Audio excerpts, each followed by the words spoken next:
पता नहीं अब ये कहाँ रह गई है। ये क्या है बेटा? पापा ये मेरी सेविंग है, यहाँ पर रख।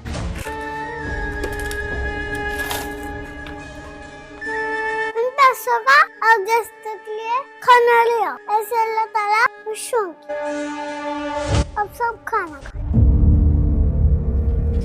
अली खाओ यार। नहीं आप खाएं। बाबर भाई, पता नहीं क्यों मुझे लग रहा है कि अली का मूड नहीं सही है। नोट तो मैंने भी किया है, हो सकता है कोई घर की परेशानी हो। आप खाओ। चलो ठीक है यार अली, हम चलते हैं, हमें इजाजत दो।